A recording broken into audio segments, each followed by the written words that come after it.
The 17th term of an AP. क्या बोला गया? एक अर्थमेटिक प्रोग्रेशन है बेटा, ठीक है, अर्थमेटिक प्रोग्रेशन है जिसकी 17th टर्म क्या है? 17th term is 5 more than twice its 8th term. क्या है कि भाई 8th टर्म से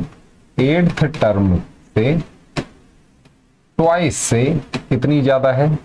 5 मोर देन, तो 5 ज्यादा है।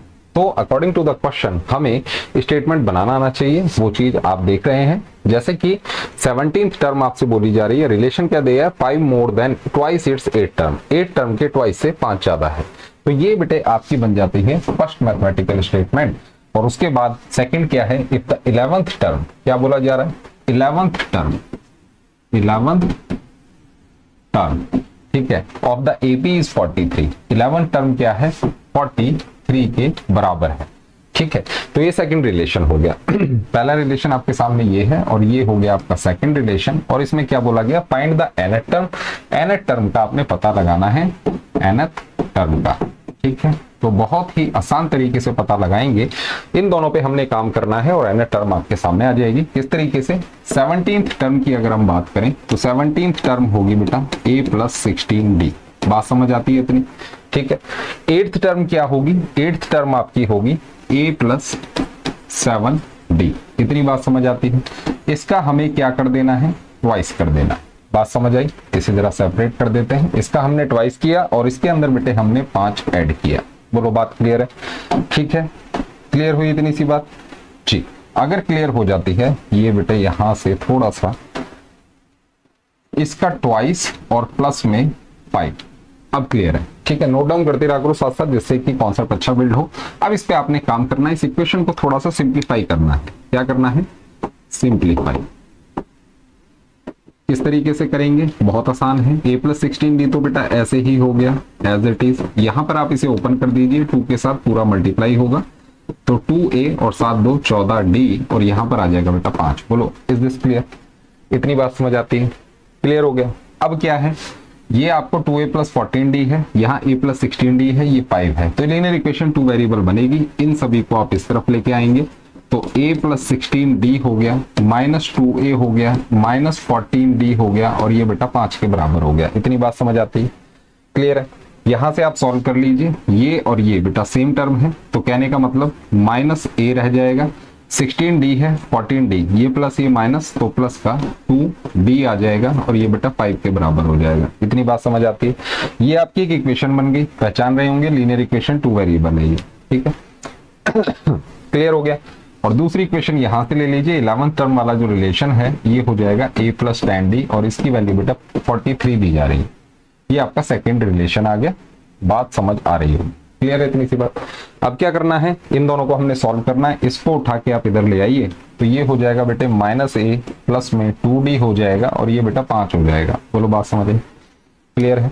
अब देख रहे हैं आप यहाँ पर प्लस माइनस का खेल है, तो हम क्या करेंगे? इन दोनों इक्वेशन को अगर मैं ऐड कर दूं तो कहानी बन जाएगी, ये दोनों कैंसिल और यहाँ पर 10 और 2 12d हो गया और 5 6 7 8 और ये 4 आ गया। बोलो बात समझ आई? ऐड कर दिया हमने, सब्ट्रैक्ट करने की जरूरत नहीं होती, थोड़ा सा कॉमन सेंस ऐड करने से भी क्वेश्चन सॉल्व हो रहा है।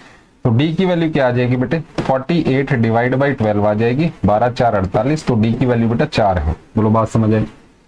d की वैल्यू अगर 4 है तो इस रिलेशन में आप यहाँ पे पुट कर दीजिए इसको, ठीक है। जो इक्वेशन दे रखी है a + 10d इधर लगा लीजिए। a + 10d हमें रिलेशन दे रखा था, क्या दे रखा था? 43 के बराबर था ये। तो d की वैल्यू बेटे 4 है, यहाँ पर आप प्लेस कर दीजिए तो a + 10 × 4 ये बेटा आपका 43 हो जाता है। इतनी बात समझ आती है? ठीक है। इसे थोड़ा सा आपने सॉल्व करना है तो a की जगह तो बेटा a ही आ गया, प्लस में 40 आ गया और ये बेटा 43 हो गया। तो a की वैल्यू क्या आ गई बेटा? 3 आ गई। एग्री? क्लियर? तो हमसे पूछा गया था बेटे nth टर्म। nth टर्म क्या होता है? a + n - 1d होता है। इतनी बात समझ आती है? इसके लिए हमें a की वैल्यू पता हो और d की वैल्यू पता हो। तो a की वैल्यू तो बेटा आपकी 3 आ गई, d की वैल्यू बेटे आपकी 4 आ गई। रिलेशन क्या बन गया? इसी में पुट कर देना। यहाँ पर a हो गया बेटे आपका 3 प्लस में n - 1 और यहाँ पर d की वैल्यू आप डाल देंगे 4। क्लियर है? तो 3 + n - 1 4, इधर देखिए 3 + n - 1 4, ये है आपकी क्या? nth टर्म है। क्या है? nth टर्म है। बात समझ आती है इतनी सी? ठीक है। थोड़ा सा सॉल्व करेंगे इसे, तो 3 प्लस 4n हो गया माइनस 4 हो गया, तो 4n माइनस 1 हो गया। ये आपका फाइनल रिजल्ट होना चाहिए और यही है इस क्वेश्चन का आंसर। Is this clear? आसान तरीके से किस तरीके से गणित को सॉल्व करेंगे, चैनल को लाइक शेयर और सब्सक्राइब जरूर कर देना। ठीक है, मूव करते हैं नेक्स्ट क्वेश्चन पे। कॉपी पेन लेके बैठा करो बेटे, थोड़ा सा कहना मान लिया करो, जिससे कि आपका कंटेंट आपके दिमाग में छप जाए। कहने का मतलब आपको क्वेश्चंस की समझ दिमाग में आ जाए। चलिए मूव करते हैं नेक्स्ट क्वेश्चन पे।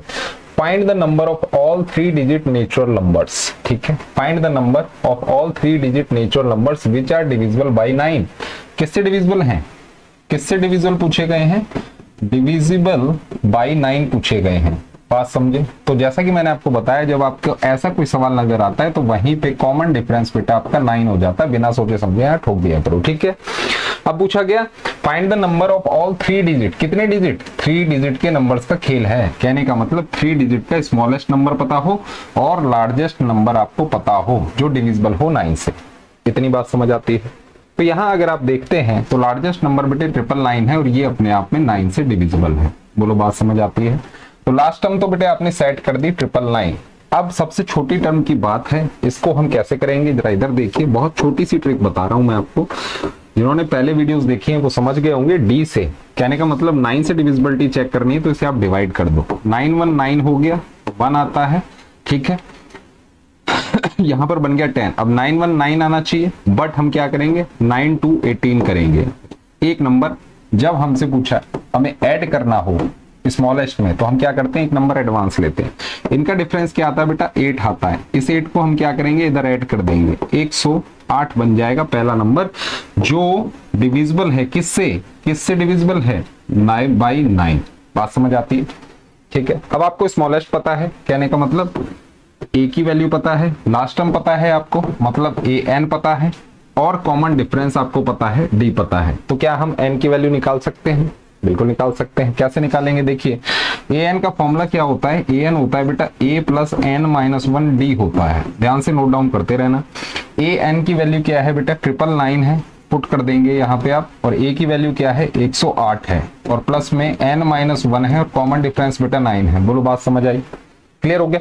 बस अगर ये क्लियर है तो थोड़ा सा और दिमाग लड़ाना है यहाँ पे। 999 माइनस 108 कर देना, यहाँ पर बेटा n माइनस 1 हो जाएगा और 9 आ जाएगा। बोलो बात समझ आई?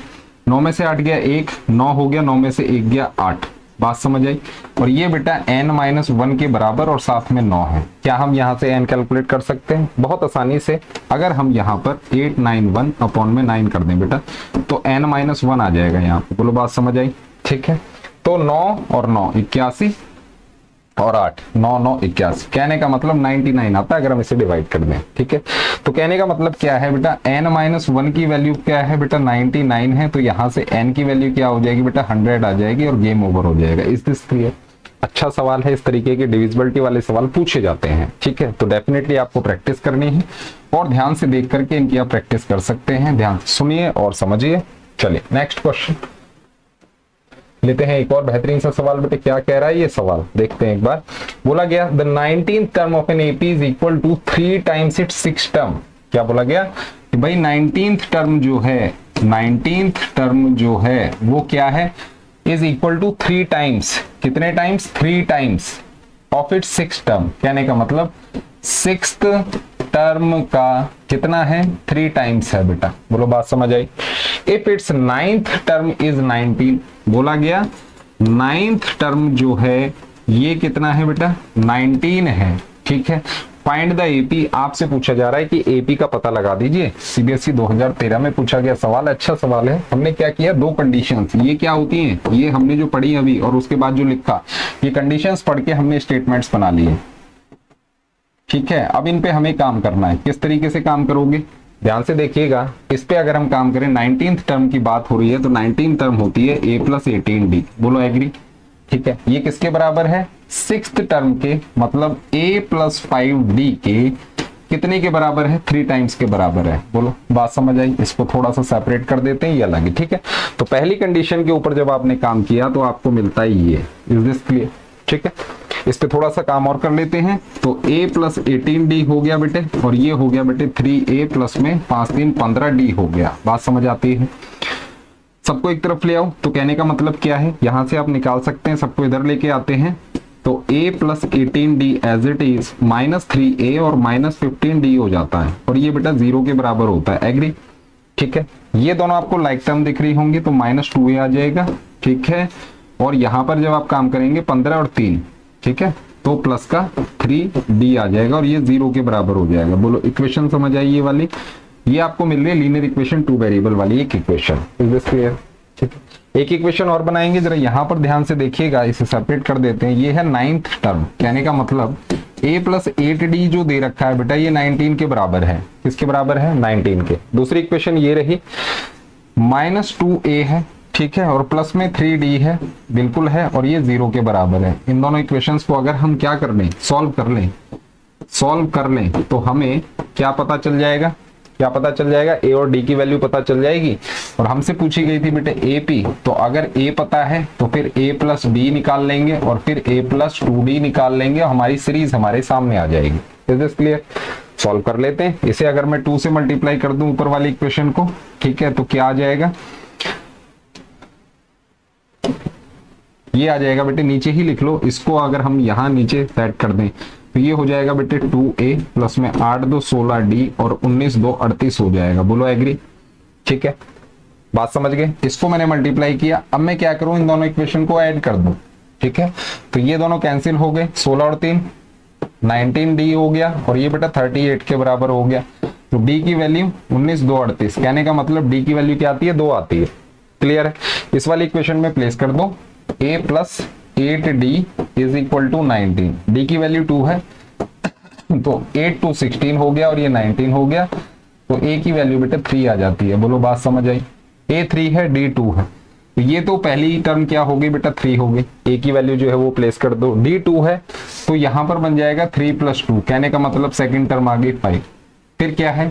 a मतलब 3 हो गया, यहां पर एक बार फिर से देख लीजिए, a क्या हो गया? 3 हो गया, प्लस में 2 मल्टीप्लाई d कितना है? d आपका बेटे हमने 2 निकाला था अभी, तो यहाँ पर 2 हो गया, तो 3 2 2 4 और 3 7 हो गया। तो AP हमारे सामने है, AP ये है पहली टर्म जिसकी आपकी 3 है, 5 है, 7 है, और ऐसे ही इंफिनिटी तक जा रही है। बात समझ आ गई? ठीक है जी, चलिए।